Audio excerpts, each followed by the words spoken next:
There is a kind of quiet that comes in the later years of life, not the silence of emptiness, but the silence of a house that has held many voices, many footsteps, many seasons of living. And in that quiet, if you sit still long enough, something rises up from within you. Not with urgency, not with noise, but softly, like smoke curling from a fire that has nearly burned itself out. It comes in the shape of memory, and with memory almost always comes regret. Most of us know this feeling, though we rarely speak of it aloud. We carry it the way we carry old photographs in a drawer, tucked away where we do not have to look at them every day, but always knowing they are there. There is the memory of a choice we did not make, a word we did not say, a door we walked past without opening. There is the face of someone we loved and did not tell. There is the morning we decided to wait, to begin tomorrow, and tomorrow came and went without us ever beginning at all. This is not a story about failure. It is not a sermon about wasted time. It is an attempt to sit with the question that has followed human beings across every age and every place in which people have lived and loved and grown old. Why do we live with regret? Why does it find us so reliably, as though it has been waiting all along just behind the curtain of our daily lives? Let us begin not with philosophy, but with something simpler. Let us begin with a man sitting at his kitchen table early in the morning, long after his children have grown and left home, long after the noise of family life has settled into the particular stillness of a house where only one person now lives. He is holding a cup of tea that has gone cold, and he is looking at the window without really seeing it. He is thinking about his son. His son called last week, and they spoke for perhaps 10 minutes. The conversation was polite and careful, the way conversations are when two people have a long history of not saying the important things. The man said the weather had been nice. His son said work was busy. They said they would talk again soon, and then the line went quiet, and the man sat with the phone in his hand, feeling the weight of everything that had not been said. He had not been a bad father, not in the ordinary sense. He had worked hard and provided for his family. He had attended the school events when he could, had driven the children to their practices on weekends when his schedule allowed. But there was something he had always intended to give when the right moment arrived. He had meant to tell his son how proud he was. He had meant to say, in plain and simple language, that his son was the finest thing he had ever had a hand in. He had meant to explain that all those years of quiet distance were not coldness, but shyness. Not indifference, but a kind of love so large it embarrassed him. He had meant to say all of this. He had simply never found the day. And now, his son was grown, and the distance between them had hardened into habit, and the man at the kitchen table sat with cold tea and the company of what might have been. This is regret. Not dramatic, not violent, not the stuff of great tragedy. Just a quiet ache, a persistent awareness of the gap between what was lived and what could have been lived. We tend to think of regret as something that belongs to the old, as though it is a tax collected only at the end of life. But this is not quite right. Regret does not wait for old age. It begins much earlier, quietly, in the small decisions of everyday life, in the moments when we choose the safe path over the true one, in the conversations we steer away from because the honest version would cost us something. A young woman in her 20s decides not to pursue the thing she loves most because she has been told it is not practical. She tells herself she will return to it one day, when she has more time, when she has saved enough to take the risk. The years pass. The conditions never become perfect. The thing she loved begins to feel distant, then slightly foreign. Then, like something that belonged to a version of herself she no longer quite recognizes. By the time she is middle-aged, she does not think about the abandoned dream very often.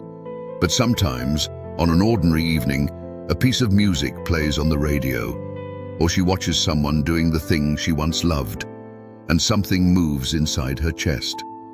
A small shifting, like stones settling at the bottom of a quiet lake. That is the beginning of regret. Not a crisis, not a catastrophe.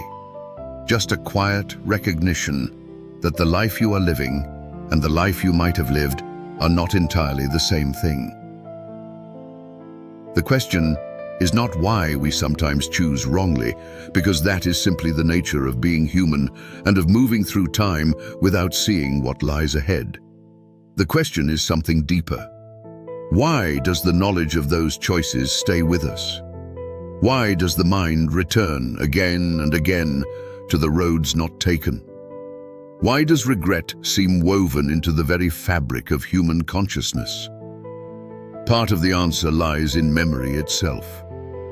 We are, among all the creatures of this earth, the ones most given to remembering. We carry our past not as a simple record, but as a living presence. The things that happen to us and the things we cause to happen do not simply sit quietly in storage. They return, they revisit, they speak to us in the middle of the night and early in the morning, and sometimes in the pause between two sentences in an ordinary conversation. Memory tends to hold certain moments with greater vividness than others. It holds the crossroads, the choices. It holds the face of someone we hurt before we understood what we were doing. It holds the argument that ended something that did not need to end. It holds the night we could have stayed and chose to go. The mind returns to the unresolved because it is still, in some part of itself, trying to resolve.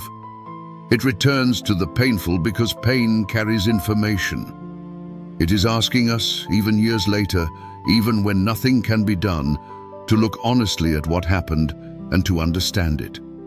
This is both the gift and the burden of a conscious life. There is another reason regret finds us so faithfully, and it has to do with time. When we are young, we believe the future is vast and unhurried, that there will always be more time for the important things. We put off the difficult conversation because there will be another chance. We delay the journey because we will go next year. We hold back the words of love because we assume the person will still be there tomorrow. This is not foolishness. It is the natural way the mind protects itself from the weight of its own mortality. We cannot walk through each day fully aware that every moment is the last of its kind, that every choice closes other choices behind it. And so we live with a gentle softening of the edges of time. We act as though we have more of it than we do. And then time does what time always does. It passes through meals and seasons and small habits. And one day, we look up to find that what felt like a long road ahead has already become a long road behind. The choices that once seemed small, the delays that once seemed temporary, have become part of the permanent record of a life. This is when regret speaks most clearly, not in anger, but in sorrow.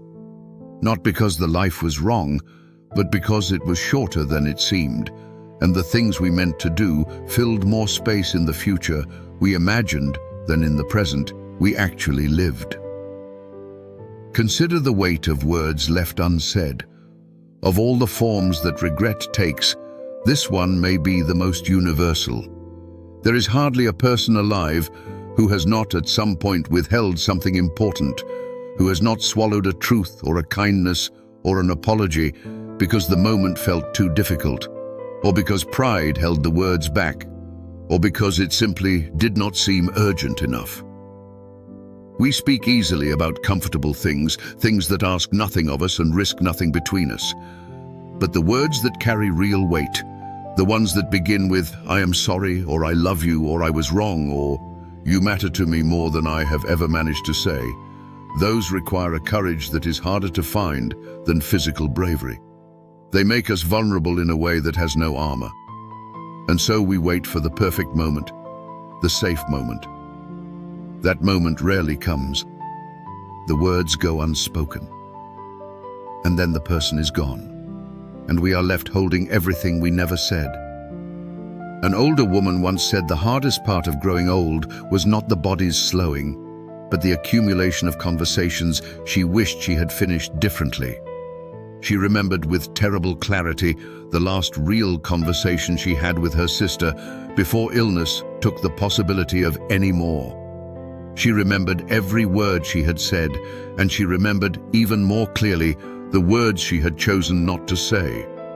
The ones about forgiveness, the ones about how much she had admired her sister for things she had never thought to name. She had assumed they would have more time. She had assumed her sister knew. And perhaps she did know. But the woman wished she had said it anyway. She wished she had trusted the moment enough to speak.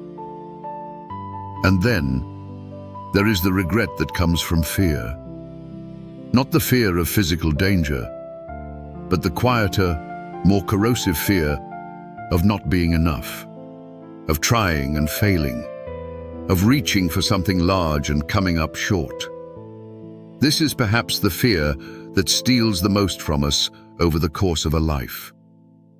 Think of the young man who wanted to write, but was afraid his words were not good enough. He read the great writers, felt the gap between their work and his own, and that gap felt like a permanent verdict. And so he kept his stories inside him, where they could not be judged. The years passed. The stories grew more elaborate and perfect in his imagination precisely because they were never put down on paper where imperfection could show. He died with a library inside him that no one ever read. And the saddest part was not that he lacked talent, but that he never found out whether he had it or not. Fear keeps us from the attempt, and regret is what we carry when we understand, often too late, that the attempt was the whole point. Not the achievement, not the recognition. The attempt. The act of reaching towards something true to yourself, even if clumsily, even if without the certainty of arrival. The person who tried and fell short has something to work with, something that taught them. The person who never tried has only the unanswered question, and that question can outlive almost everything else. Let us think now about the regrets that grow from the choices we made in relationships, because these may be the ones that sit most heavily in the heart over a long life. The people we have loved, the friendships that sustained us, the family ties with their particular complexity and depth. These are not decorations around the edges of a life. They are the life itself, much of it. And yet, how often do we treat the people closest to us as though they will always be there? How often do we give our patience and our best attention to strangers or to work and offer the people at home the tired and distracted remainder?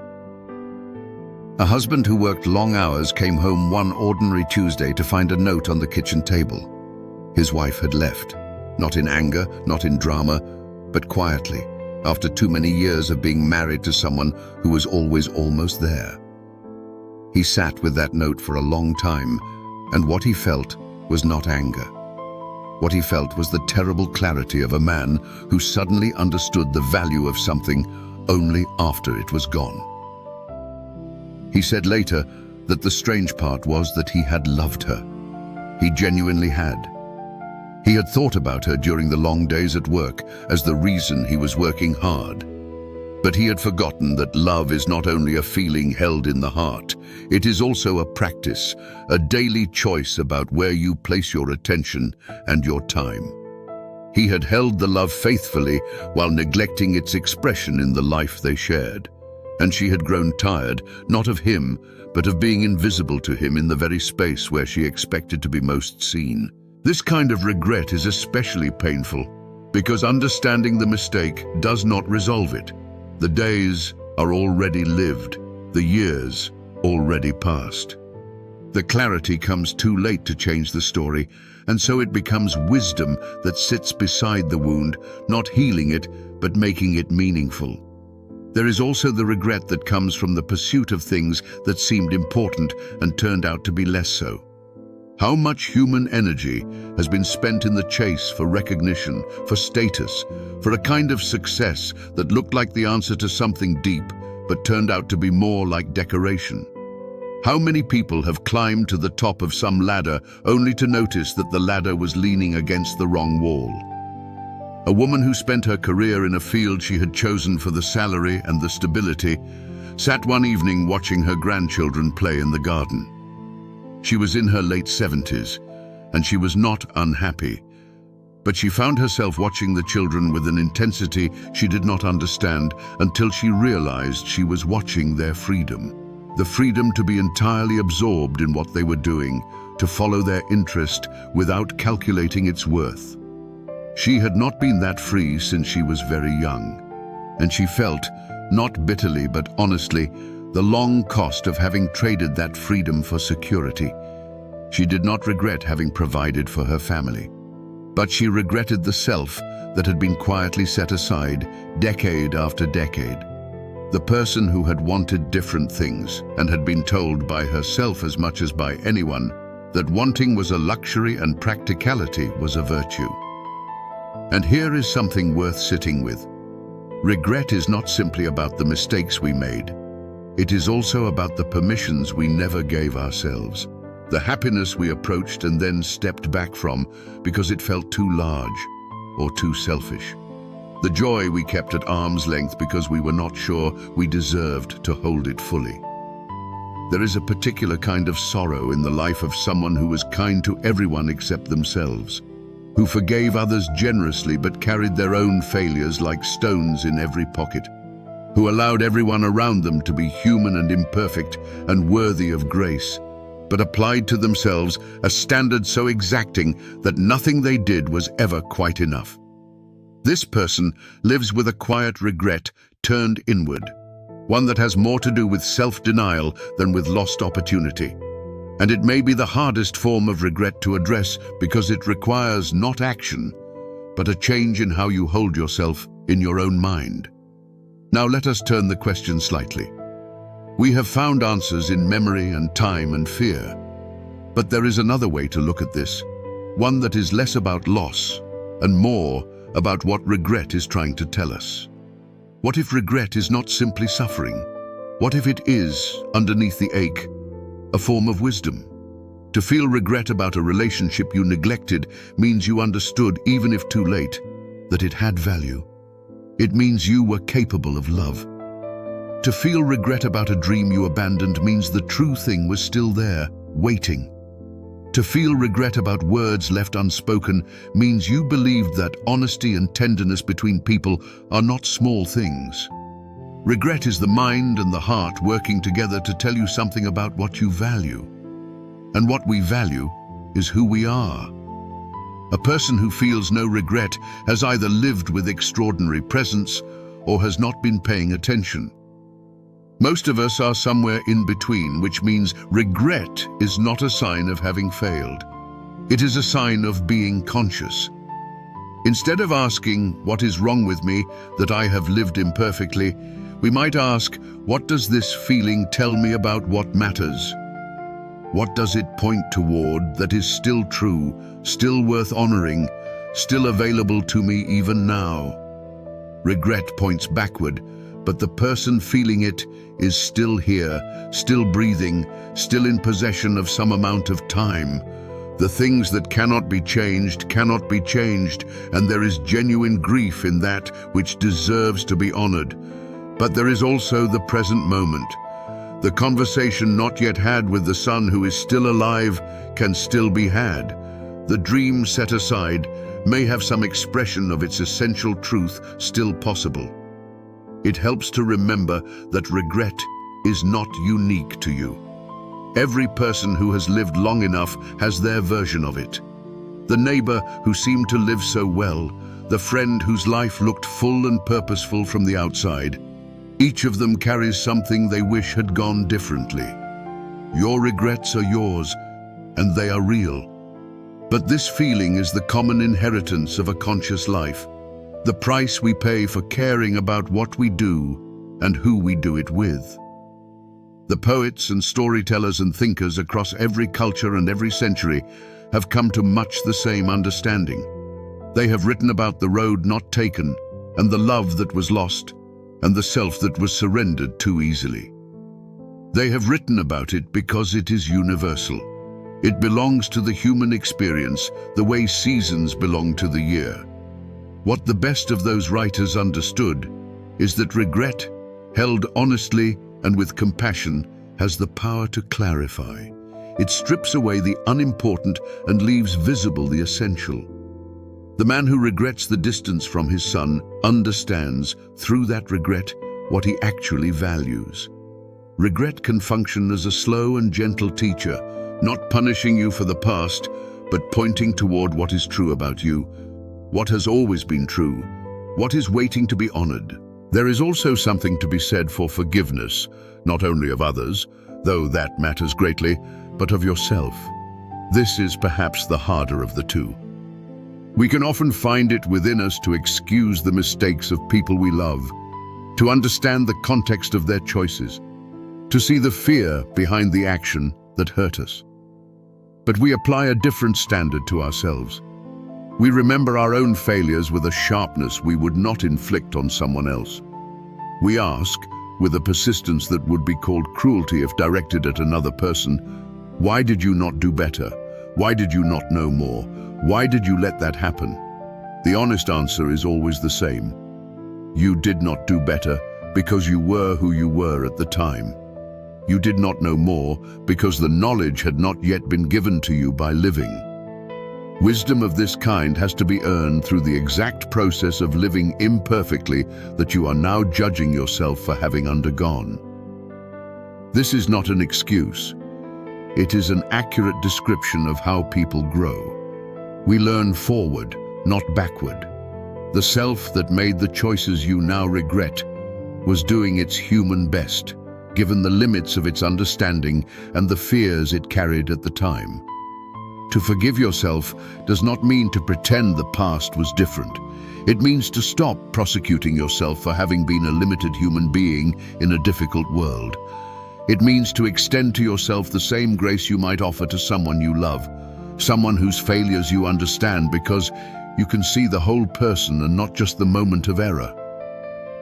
This grace, once genuinely given, lifts a weight that has perhaps been carried so long it became invisible, became simply the background feeling of being alive. When that weight shifts, there is a lightness available, not the lightness of having forgotten, but of having accepted, of having said, yes, this happened, and I feel the weight of it, and I also release myself from standing trial for it any longer. As we come toward the end of this quiet conversation, I want to say something about the present moment. The present is the only place where life actually happens.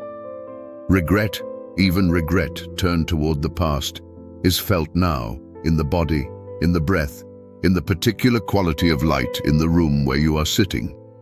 Everything you have ever experienced was once the present moment. And in that moment, it was complete. It contained the person you were, the love that was there, even if imperfectly expressed, the effort that was made, even if it fell short. The present does not ask you to forget or to pretend. It simply offers itself as the place where you actually are.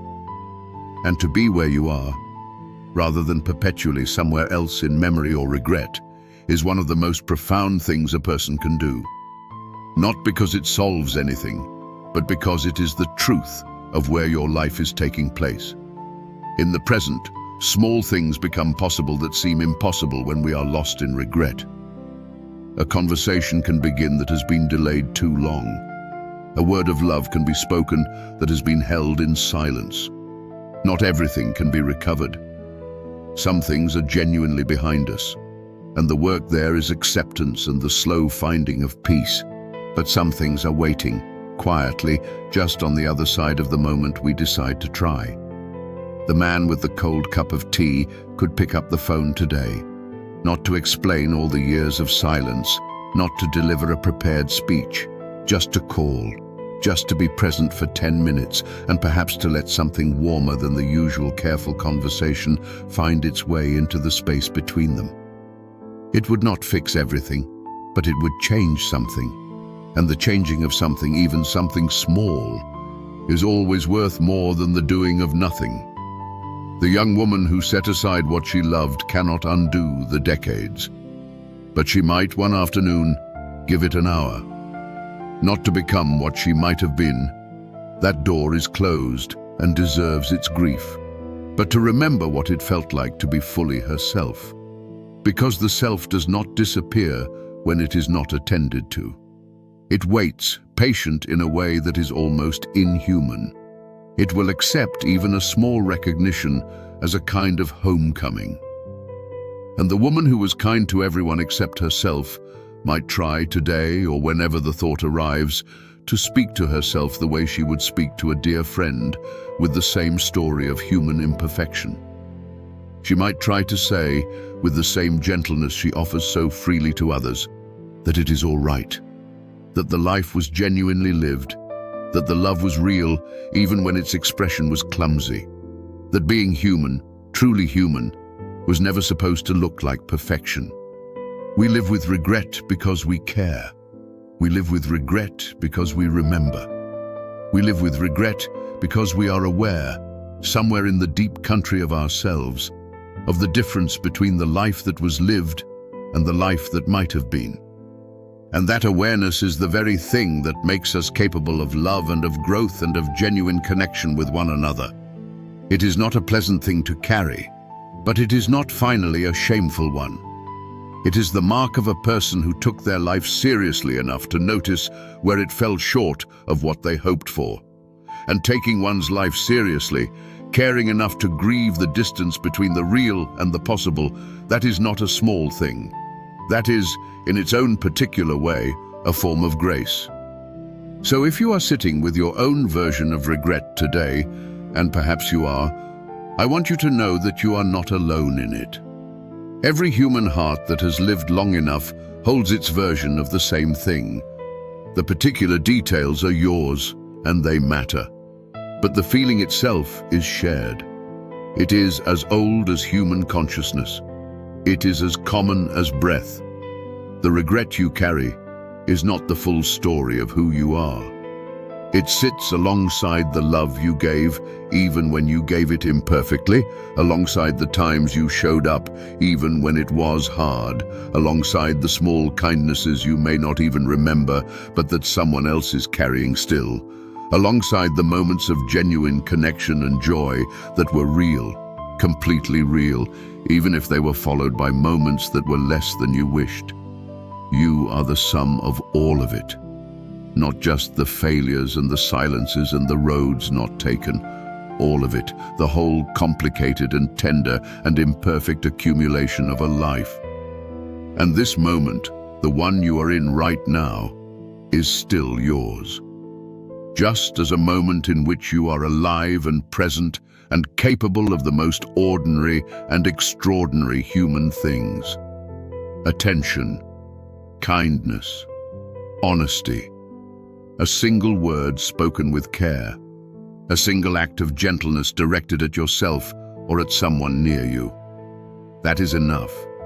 That has always been enough. And it will continue to be enough for as many moments as you are given. Go gently. Forgive where you can, beginning with yourself. Speak what needs to be said while there is still time to say it. And trust that the love that was real, even when it was expressed imperfectly, counted for something. It always counted for something.